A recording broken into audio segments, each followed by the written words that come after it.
All right, good morning. Oh, that was a really good morning. Hey, some mornings are better than others. I understand that. I didn't get to see. Is there anybody running the marathon with us today? No? Okay, I was going to say get going. You know, it's a rolling start. Who is? Chris, you're running, right? Awesome. Hey, let's give it up for Chris.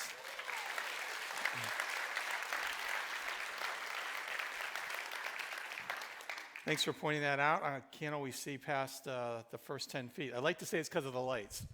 All right. Hey, so we've been working our way through a series called Homecoming. It's about coming out of the last 18 months, pandemic, global impact, everything, and being the church and doing that. And we had another global catastrophe this week. I don't know if some of you noticed that Facebook was down for a while, and you may not know the story behind that. So I want to read you the story behind that. In the midst of all we've dealt with in the past 18 months, we had another global tragedy strike.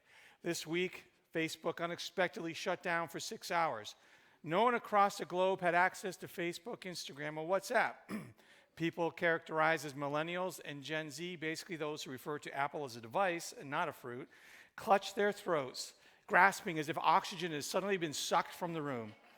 Boomers, those who think Facebook is a hardcover compendium of photos from National Geographic, responded with concern. Flooding 9/11 centers with calls, the emergency response system was overwhelmed and crashed. The Pentagon, fearing a terrorist assault, escalated the nation's defense system to DEFCON 4, a state it has not seen since a hacker tried playing tic-tac-toe with their missile server, something only boomers might remember. A global crisis seemed imminent until a White House intern discovered a social media app called Twitter and was able, with the help of seasoned CNN reporters, to create an account that revealed someone in Facebook had tripped on a cord in the company's server room.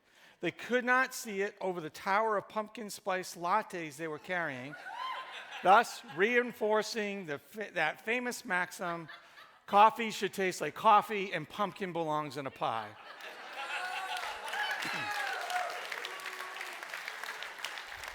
Just in case you didn't know the true story behind this week's past disaster, all right? You found it here first. Kidding. We know how my pastor said this in church. I got to tell the world about this. I got to leave right now. All right. It's a joke.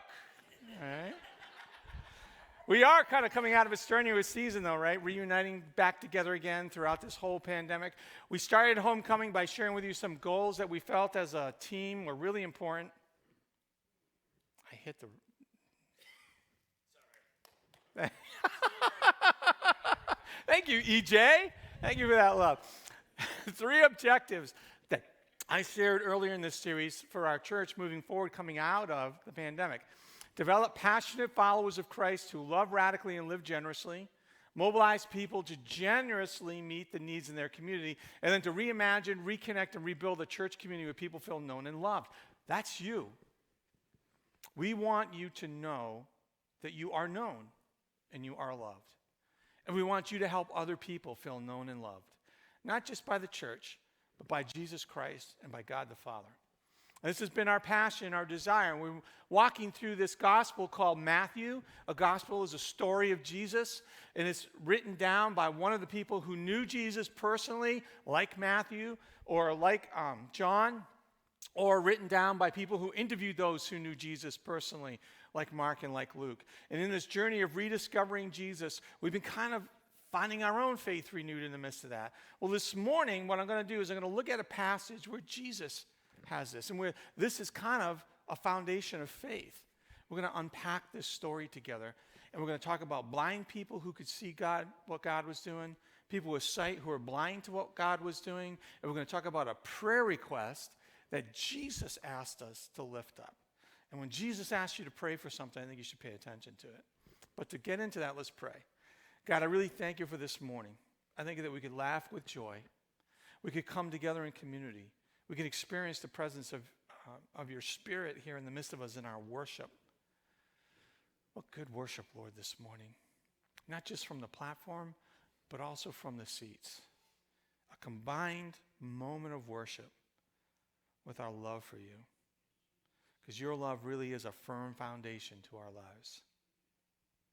So use me this morning and speak through me in a way that I don't expect, transcend my human frailties. Lord, I'm hoping for those moments where people sit and say, how could you know that? Because that's you. You speaking to an individual, the God of heaven and earth. I believe you can do that. I trust you to do that. I love you, Father. This is your time. Amen. All right, so you can open up, if you've got a paper Bible, you can open up the Gospel of Matthew. You can download it to your phone, and then you can open up to Matthew, and you can go to chapter 9, and we're going to pick up this story, Matthew 9:27. All right? And as Jesus passed on from there, now this connects us to last week.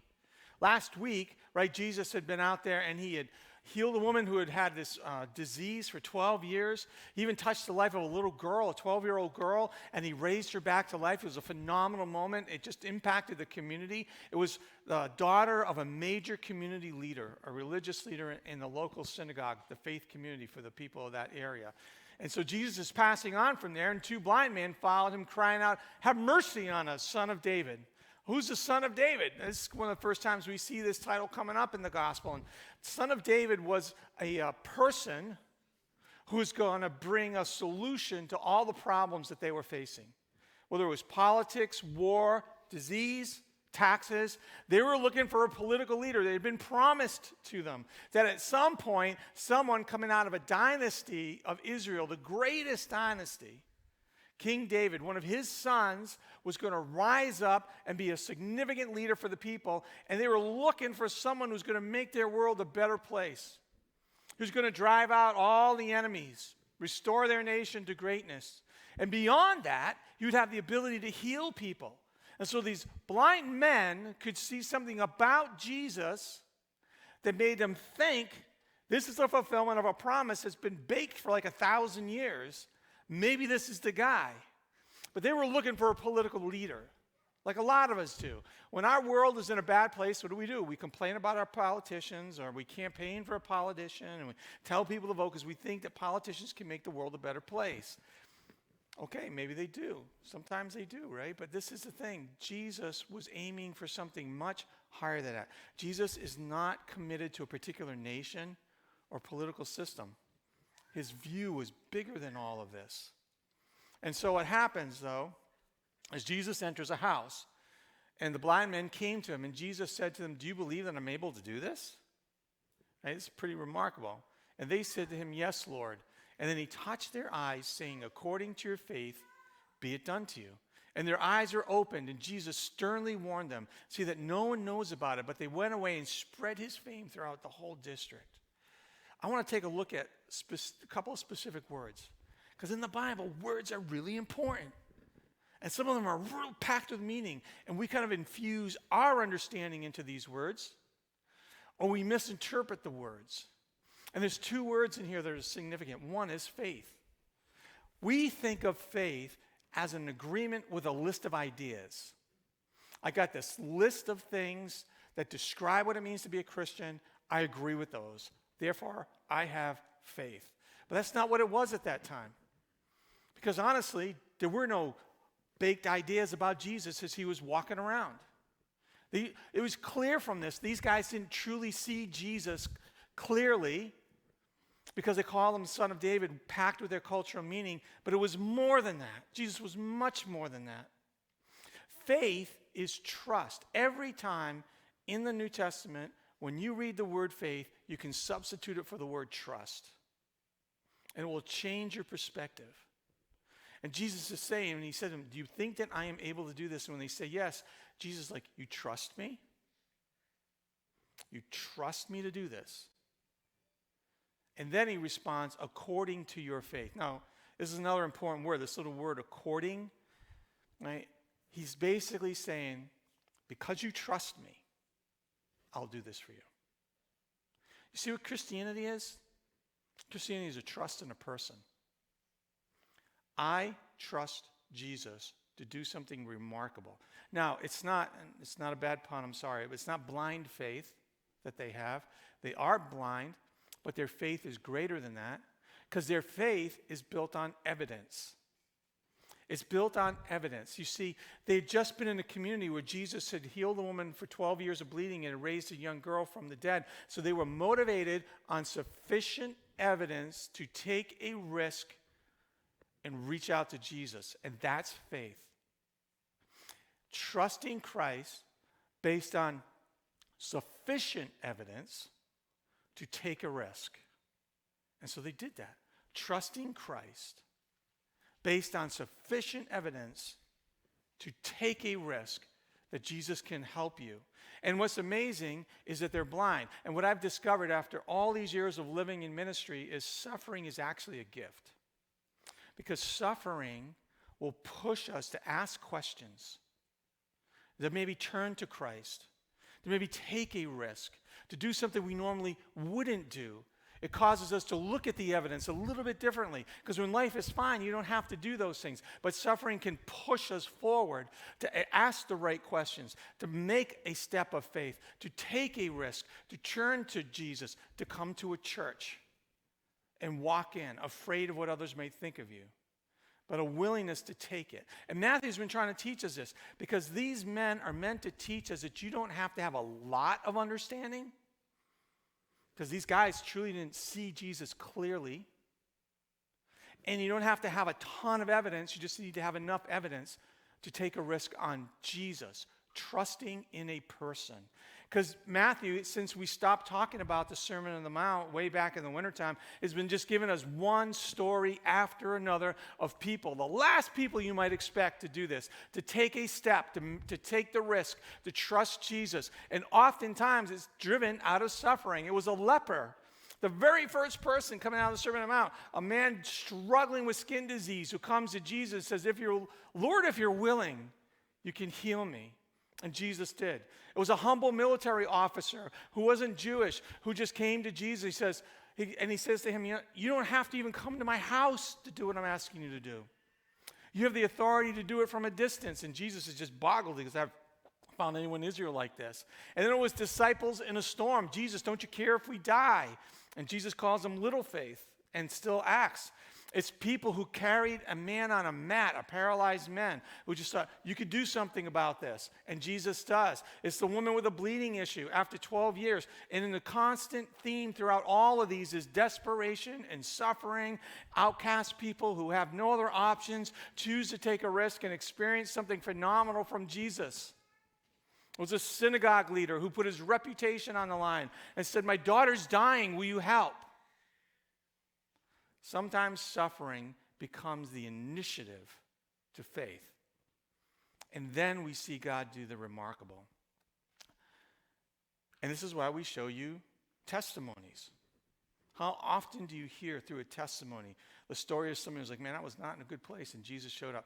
Now, the mistake we made, and we'll talk about this later, is we sometimes think, well, those are just desperate people and it's not really true and they just take that act. And yet their lives are different. Right? And yet their lives are different. That's the testimony of what we find written in the Bible. That's why they work so hard to write it down. And we think, well, they're ancient people and they made up stories, a myth to promote a new religion or a new movement. And we strip away the integrity of what we're reading. We don't realize that, do we? We make excuses of why this can't be true, but those excuses then take away the integrity of what they write, which means we can dismiss the whole thing. And yet much of what they've written is some of the highest ethical standards in ancient literature. Do you understand the discrepancy you create? We'll talk about that in a minute. We find faith through the help of others. And the lesson in this is you don't need a lot of faith. You don't need a lot of faith. You can have shaky faith, little faith. You could be struggling. You could just, in desperation, you may be thinking like, well, why would Christ want to respond to me? Who am I to do this? And the lessons clearly throughout the New Testament is you don't have to be a big, important person. You don't have to have a sound theology. You don't have to go through Bible college. You can just be a person who chooses to trust Jesus because you got to a place you're like, the evidence is sufficient for me to do this. And Jesus moves. Jesus moves. Does a lot. Look at this. Hi, I'm Stephanie Jones. I am a single mom of two of the most beautiful kids, RJ and Emma, and I absolutely love being a mom. I grew up around religion, but never really went to church. 5.5 years ago, I found myself addicted, homeless, and hopeless for the second time. I always believed in God, but often only prayed when things were going wrong.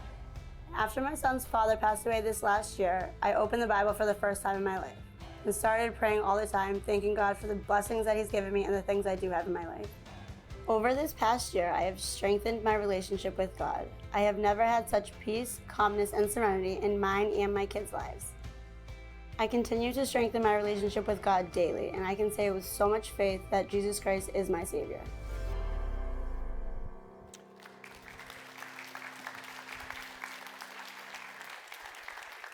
She talked really fast. Addicted, homeless, hopeless. My son's father died. I opened the Bible for the first time, and I started to pray. You know what that is? An open door. And it's amazing. A small crack in a closed door, and Christ will enter through and create change. We look at people who make a step like that out of desperation. We think, well, that's just because they were desperate. But do you ever think that desperation actually is the initiative to true faith? And creates an experience that you're protecting yourself from, that you're building a wall around, that you're trying to keep at a distance. Because look at, it's amazing to me. Matthew goes on, and he puts these two stories close together for a reason. As they were going away, he's talking about the blind man. Behold, a demon-oppressed man who was mute was brought to them, and when the demon had been cast out, the mute man spoke, and the crowds marveled. Put the stories together. Two blind guys walk into a house, come out seeing, and tell everyone Jesus did it. A man who is mute and not able to speak walks in, meets Jesus, comes out, speaks. And the crowd goes wild. That's what Matthew was saying. The crowd went wild, except the Pharisees, religious leaders who say, he casts out demons by the prince of demons.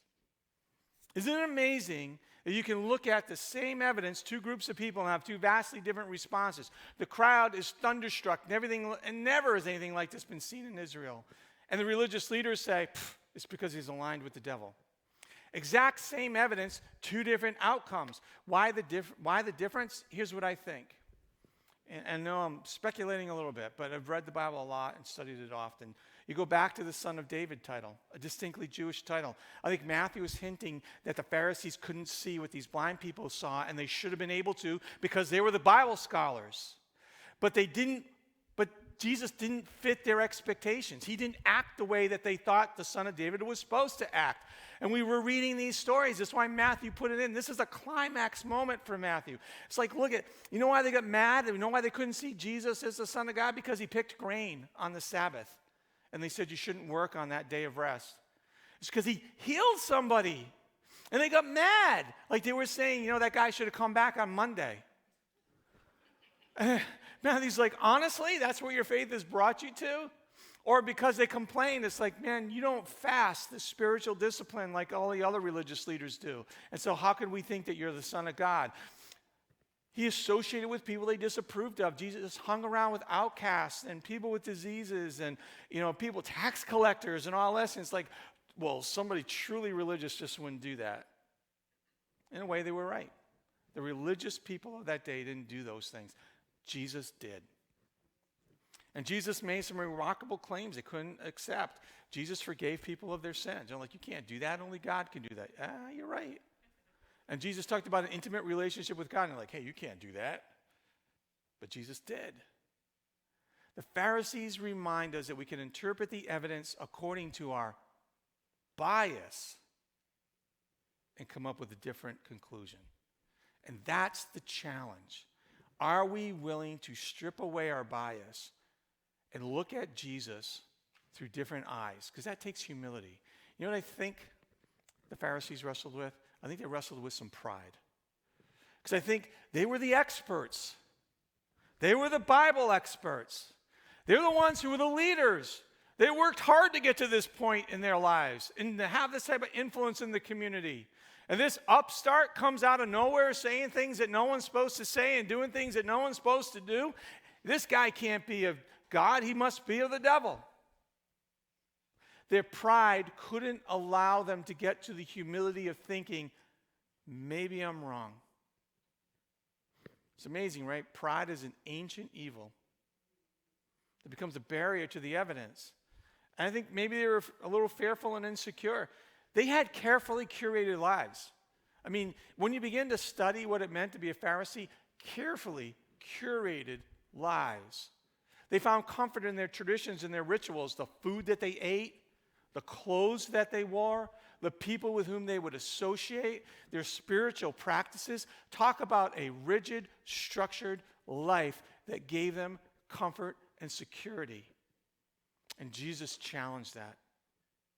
You got to imagine that he challenged that when he healed somebody in front of them on the Sabbath in their mind, like, you're not supposed to do that. Once you begin unraveling this, Jesus, you're going to unravel everything. So go away. And I think they had control issues. They had influence. You know, when you get to this place, you like influence. You know, you get to that level of that job that you have in a company, you like the fact that people listen to you.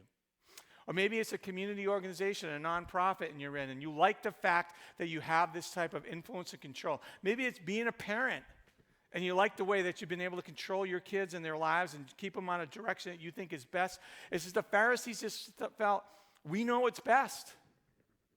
It's not you, Jesus. Because you challenge what we think is best. And the Pharisees actually warn us, don't they?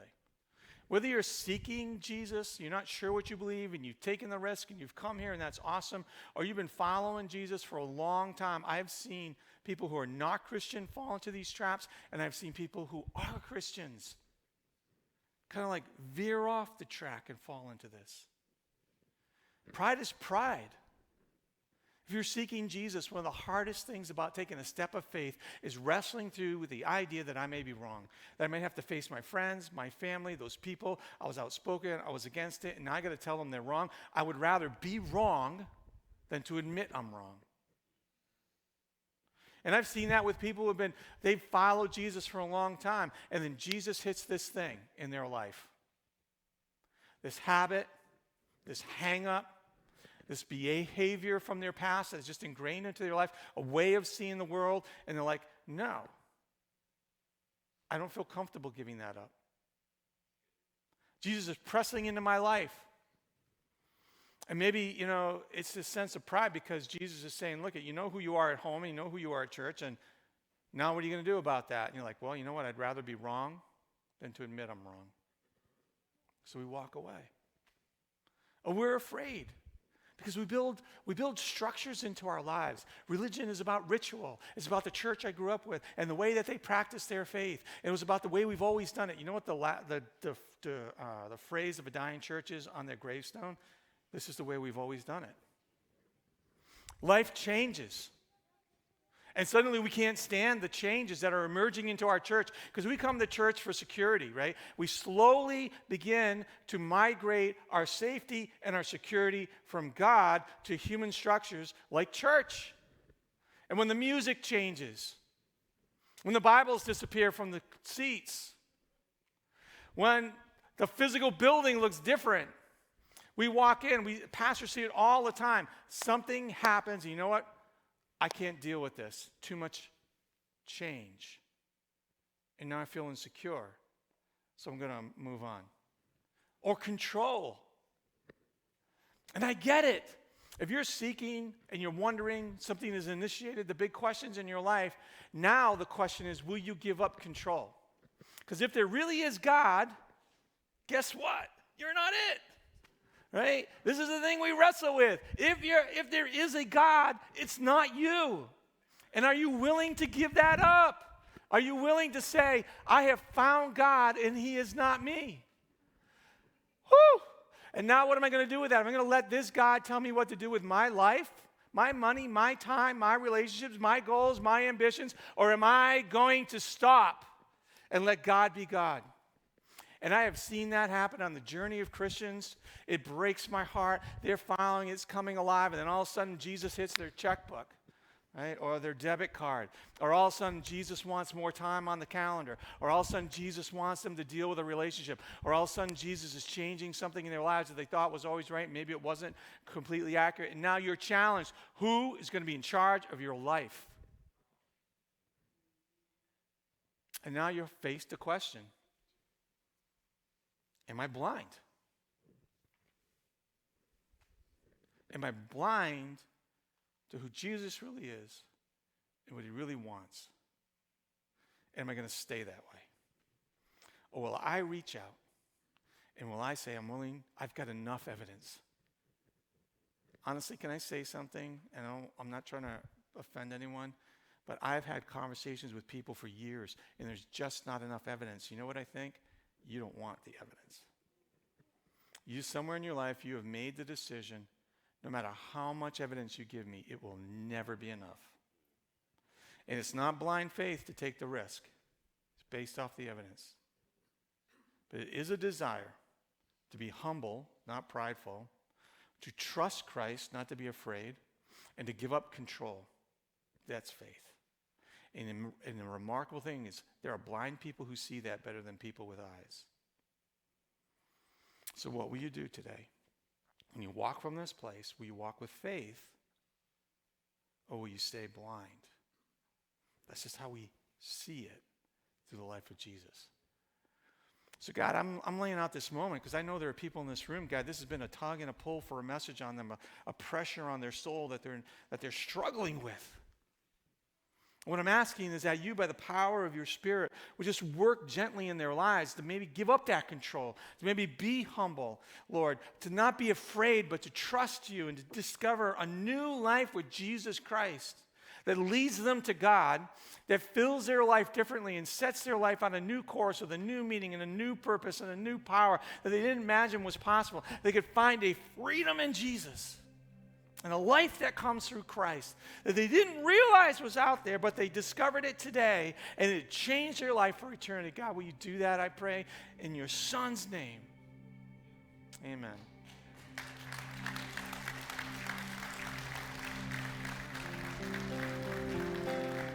So we are winding down this whole study, Homecoming, because Matthew is winding down this section of his gospel.